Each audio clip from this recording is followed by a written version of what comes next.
కామారెడ్డి జిల్లాలో press meet పెట్టడం జరిగింది. దీనికి ఎంఆర్పిఎస్ సామెలన్న మరియు లక్ష్మక్క, యాదగిరి జిల్లా అధ్యక్షుడు బాలరాజ్, మిగతా వారందరూ కూడా పాల్గొనడం జరిగింది.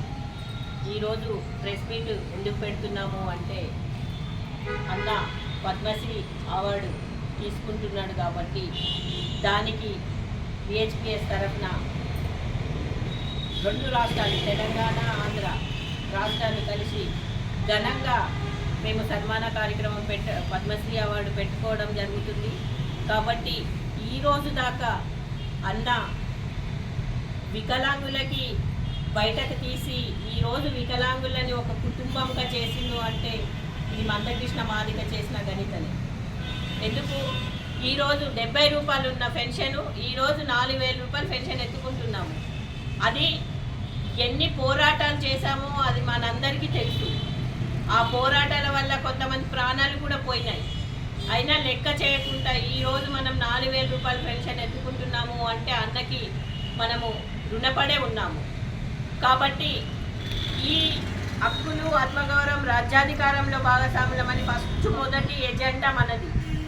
ఈరోజు మనము ఆత్మగౌరవాన్ని కూడా పెంచుకున్నాము. ఎక్కడైనా పోతే అయ్యో కూర్చో అని కుర్చీ వేసి కూర్చోబెట్టే పరిస్థితి తీసుకొచ్చిండ్రు అంటే అది కృష్ణమాదిగ చేసిన ఉద్యమం. కాబట్టి ఈరోజు మనం అందరం కూడా ఈరోజు మన గౌరవం దక్కింది అంటే అన్న వల్లనే దక్కింది. కాబట్టి మనము ఏదైతే మనము చేస్తున్నామో సన్మాన కార్యక్రమము ప్రతి ఒక్క జిల్లాలో నుంచి 500 మంది కంటే తక్కువ రావద్దు. ప్రతి ఒక్క ఎంఆర్పిఎస్ నాయకులకి కూడా అన్న ఇన్ఫర్మేషన్ చెప్పడం జరిగింది. వాళ్ళు కూడా మనకి ఎన్నంటూ ఉండి మన వికలాంగులకి విలేజ్లో ఉన్న వికలాంగులందరికీ కూడా సమాచారం అందిస్తున్నారు.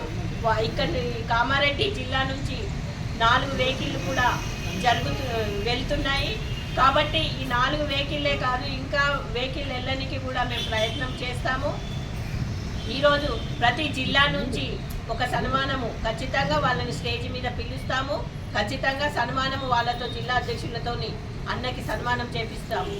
కాబట్టి తెలంగాణ, ఆంధ్ర రాష్ట్రంలో నుంచి కదిలొచ్చే వాళ్ళందరూ కూడా జాగ్రత్తగా మీరు ట్రైన్లో వచ్చే వాళ్ళు ఉంటే ట్రైన్లో టికెట్ బుక్ చేసుకోండి. వెహికల్స్ మాట్లాడుకునే వాళ్ళు ఉంటే వెహికల్స్ మాట్లాడుకోండి. మనం న్యాయమైన డిమాండ్ కోసం కూడా మనం పోరాడుతున్నాం. ఈరోజు 6000 రూపాయల పెన్షన్ కూడా ఈ సన్మానం చేసినాక అన్న చెప్పడం జరుగుతుంది. అక్కడ ఖచ్చితంగా ఈ ఉద్యమానికి మనమందరం కూడా సిద్ధంగా ఉండి 6000 రూపాయలు పెన్షన్ ఎలా తీసుకోవాలనో అది కూడా అక్కడనే నిర్ణయం జరుగుతుంది. కాబట్టి దయచేసి మీ అందరికీ చెప్పడం ఏంటంటే ప్రతి జిల్లాలో నుంచి జనాలు అందరూ కూడా వచ్చి అన్నకి మనం రుణపడి ఉన్నాం. కాబట్టి ఈ సన్మాన కార్యక్రమం ఎవరు చెయ్యని అంత రీతిగా మనం సన్మాన కార్యక్రమం చేసి విజయవంతం చేసి మనం వద్దామని కోరుకుంటున్నాను. నా పేరు సుజాత సూర్యవంశీ, వికలాంగుల హక్కుల పోరాట సమితి జాతీయ అధ్యక్షురాలు.